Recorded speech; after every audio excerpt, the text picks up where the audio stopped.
We're going to be going out to the Legends Bar in New York City, where our very own Jaydee Dyer is joined with a very special guest, former QPR forward Charlie Austin. Boys, lovely to see you. It looks like the bar's getting lively ahead of kick-off.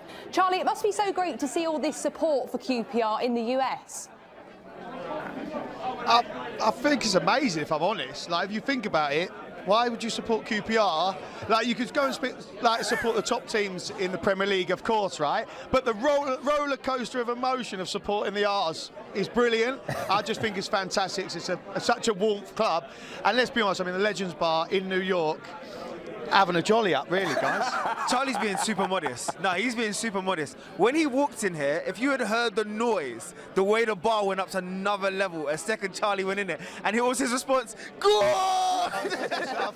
10 o'clock in the morning. Like 10 o'clock in the morning, it's -10 outside, so I just started shouting, yours! Had to get him going, didn't I? I love it, Chaz. But Charlie, though, really, when you look at it overall, it's amazing. I know Dini wants to get in, right? But it's amazing. But I want to know, in terms of the initiative, you see Lily here, you see the opportunities, you see the fans that's here, the noise that you still get, the opportunities, it still give you that thrill? No, of course. Like, the boys will know, as a footballer, that's special. When you have that connection with a football club, that is special. And I've read the stuff with Lily online, and her dad come up and said, thanks so much for the support. And I'm like, that's not an issue. Like, that's what we are. We carry that with us because they support us. And when I think about it, it was a little thing, like I read the thing and retweeted it. That's a small thing, Jaydee, right? But the effects it has on the people as well is amazing. Listen, I'm in a privileged position to be able to, I don't know, have these fans support me still.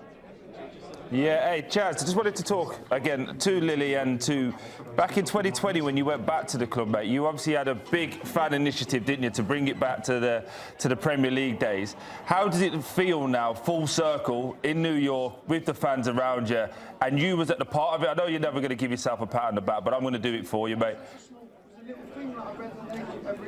I mean, like, full circle, it's crazy, like, when you think about it, and it's nice coming back.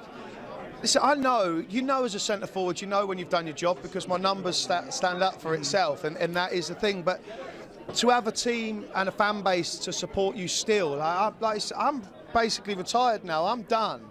But them fans don't forget, and I think that speaks volumes for me, for what I've done for them, but also for how I connected with them. Like, the biggest thing is, Troy, is that I have a connection with them. That when I first went there the first year, I was different to the change room that anybody else in the change room. Everyone else in that change room was international footballer or played in the Premier League. I never.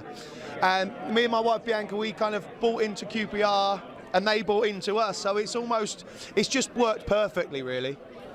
Charlie, again, credit to yourself for getting involved in the Go Purple for Lily, because you use your platform, and that speaks volumes about you and the person that you are, and also the connection you have with the club.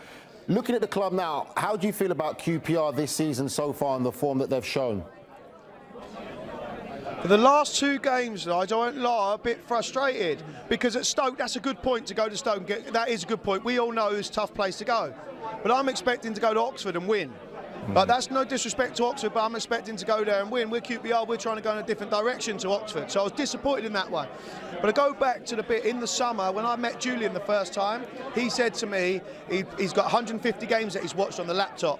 And he said, I managed 6 from the touchline. I had to change my whole ways. He said, because the Championship's not all about long balls, but it's a hustle and bustle. It's more like longer passes. And that was it for me. I just want us to get on a bit more consistent run. And then, as we all know, who knows what can happen in the Championship. If we can put a run together, we might be the dark horses to get in the playoffs. Yeah, just on the striker, Chaz, we know scoring goals is the hardest thing, but in the Championship now, it seems to be that the number 9 seems to have been dying out. You saw last season with Leeds, no one getting to 20 goals. You've got a striker there who I'm a big fan of in Kone. When can we see the best of him? At this moment in time, it feels like he's stop-start. When do we get the best of him? Listen, I think it's, as much as this game's changing and stuff like that, you still need to put balls in the box. You still need to make things happen. You need that. You know yourself, mate. Is that you need the team to play for you. When you play in that position, you need the team to know what your strengths are. Not as much your weaknesses. Like, with your strengths, what you can get the best out of, and you can give a 9 or a 10 out of 10 performance. And the goals win games. And I can say it because I played there and so do you. Being a centre forward, putting the ball in the back of the net is the hardest thing to do in football. Continuously, a repetition again and again and again.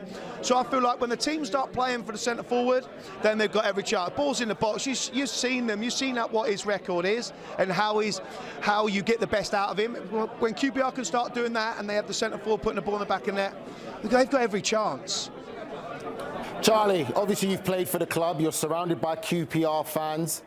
How can you sell QPR to the neutral fan that's watching right now and wants to know about the EFL? What makes QPR so special, being an ex-player that's played at the club? I've got to be honest, guys. I was pleasantly surprised that EFL was covered by CBS, but it was because what I was surprised about it was because of how big the EFL is, and would it take long for CBS or some Americans to take it on? The EFL Championship's like the 5th best league in the world, right? We love watching it. It really is. And when you see the atmosphere that's here, not just because it's QPR, but you see the atmosphere here, people are really buying into it. And it doesn't, like, the dream as any player is to play in the Premier League, right? Us three have been there, we're fortunate to do that, we really are. But the EFL is the magical, and there's a chance of everybody that the man in the street that becomes the footballer. Like, the 20-year-old builder that had the chance, that gives you the opportunity to then go and play in the EFL and then live out my dream. That's what the EFL is, and I think what CBS are doing to advertise it is amazing. But when I say advertise it, the product's on the pitch. You're just bringing more eyes to its attention, which is amazing. I love the fact Charlie's tapped in and also given CBS their plaudits. But Charlie, I'm going to ask you the hardest question today. So, is this serious? Is this legit? Can QPR push themselves into the playoffs, and can you go back to the promised land? Well, I think, yeah, it is. It has to be legit. It has to be like, that's it. But QPR, we get it, right? There's almost like 3 blocks in the Championship. But if you look at it, everybody outside of the playoffs want to get back in. It is legit. Why can't we put a run together and push in there? And today at home against our own fans, once again, it's going to be a sellout from the Ars fans at Loftus Road, which is amazing. And I back the team, I back the manager, I back the fans to get behind the team. And listen, fingers crossed we can make it happen. I like that. Chaz, real quick, mate. You know, in America, they do things a little bit differently. Thanks for giving CBS, you know, the little grab of the nuts there, as you did, to tell them how good they are. But the lads are here. You've known me long enough, buddy. I read the script. Troy, I read the script, They're giving me so much stick here for how much weight I put on afterwards. Let them know that me and you was in Yaz Island, mate. We were both in the gym, weren't we, after the beers? Yeah, of course. Well, listen, we're having a good old chat, and then I'm being serious now. Got my coffee on the side there, and then at half-time, another nice chat, and then it's game on. I like that. And then it's game on, buddy. I like that. I like that. It's not a bad five-a-side team, Hannah, I'm telling you. Jaydee, just get the company card out. Get the company card out, Jaydee. Nigel, I've seen that. Nigel, I know he's got it. I know he's got it. We're good. It's only 10 o'clock.